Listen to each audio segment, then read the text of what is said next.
अहिल्या का पत्ता साफ करने के लिए गौतमा ने शुरू कर दी है अपनी कोशिश। नमस्कार दोस्तों, स्वागत है आपका आपके अपने चैनल हंग्री स्पिरिट्स में। हंग्री स्पिरिट्स देख रहे सारे दर्शकों का मैं अंजू शर्मा दिल से स्वागत करती हूँ। पहले भी गौतमा को इस बात से था कि अहिल्या आगे जा रही है खंडेराव से, और वो कोशिशें तो करती रहती थी मगर इस तरह से सबके सामने नहीं करती थी तो कभी मल्हार सरकार से अपने कमरे में बात करते हुए या फिर कभी अहिल्या से बात करते हुए, मगर बीच दरबार में, दरबार यानी कि जो उनका कक्ष था, वहां पे सीधा मल्हार सरकार की बात को काटना जो अहिल्या से करने वाले थे, दिखाता है कि गौतमा बहुत ज्यादा परेशान हो गई है अहिल्या की काबिलियत से। चलिए बात करते हैं, मगर पहले वही गुजारिश, जिन्होंने अभी तक चैनल को सब्सक्राइब नहीं किया है कृपया कर लीजिए। साथ में दोस्तों बेल आइकॉन दबाइएगा ताकि आपको हमारे वीडियोस के नोटिफिकेशन मिलते रहें। तो अहिल्या खंडेराव शिवपुरी से वापस आते हैं और वहां पे हुई घटना को बताते हैं जो उनको रास्ते में देखने को मिली, और ये सब सुन के, किसानों की ये दुर्दशा सुन के मल्हार सरकार भी अपना सर पकड़ लेते हैं और उनको ये कहने में बहुत शर्मिंदगी महसूस होती है कि हमारे राज्य में अन्नदाता सेफ नहीं है।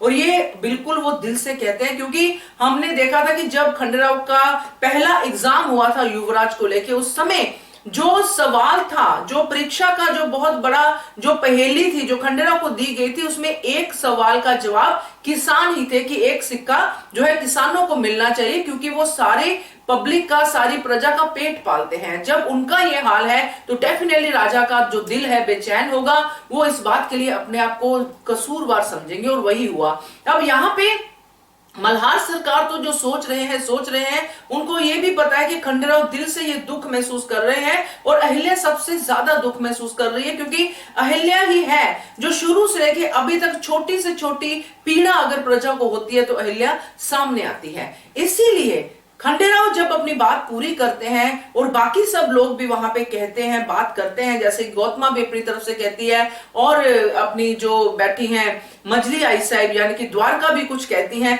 और फिर मल्हार सरकार अहिल्या से बात करते नजर आते हैं। और उसके बाद जब खंडेराव की बात होती है, खंडेराव से बात होती है और वो कहते हैं कि मल्हार सरकार उनको बोलते हैं, आपने देखा ही होगा कि ये तुम जाओ, कोई चिंता की बात नहीं है और हम तो है ना यहाँ पे। और वहां पे वो कहते हैं कि और आगे वो बोलने वाले होते हैं कि अहिल्या भी है, मगर ये बात पूरी नहीं करने देती है कौन? गौतमा, क्योंकि उसको पता है कि अगर ये अहिल्या का नाम लेंगे तो वो अहिल्या फिर से सत्ता का काम संभालना शुरू कर देगी, इसलिए वहीं पे टोक देती है और कहने की कोशिश ये करती है कि और भी तो लोग हैं, जैसे कि गंगूबा है और तुकू जी हैं, ये सब करेंगे ना काम, है ना। कहने का मतलब साफ साफ था कि अहिल्या को कोई काम नहीं देना है राजकाज का।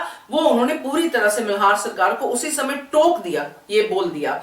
अब उसके बाद बाहर भी जब वो पूरी तरह से अहिल्या अपने आप को कन्विंस करके, क्योंकि उसके पति जिनके साथ इतना अच्छा समय बिता के आई है, 7 साल के बाद वो मिले हैं, फिर से जा रहे हैं मुहिम पे, और एक दुखी हृदय के साथ अपने आप को समेट के, अपने आप को पूरी तरह से तैयार करके जो पताका है वो फहराती है, वहां पे भी ये लोग बाज नहीं आते हैं। बहुत ही अफसोस होता है दोस्तों, क्योंकि एक औरत ही औरत की व्यथा नहीं समझ पाती है।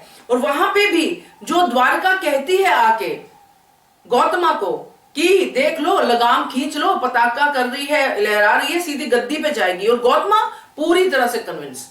तो ये जो कोशिशें गौतमा ने शुरू की हैं, जो वो एंड वाले सीन में भी करती हैं, ये कोशिशें साफ साफ गौतमा की इनसिक्योरिटी की तरफ इशारा करती हैं। तो ये जो कोशिशें उसने शुरू की हैं, ये डेफिनेटली किसी अंजाम तक पहुंचने की ताक में है गौतमा, मगर ऐसा होगा नहीं, क्योंकि जो मल्हार सरकार है उनको पता है कि कहां पे क्या हो रहा है।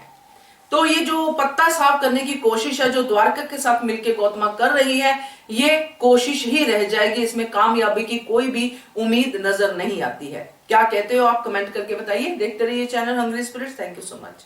Subscribe to our channel by clicking the subscribe button. Click the bell button and enjoy the latest uploads from our channel.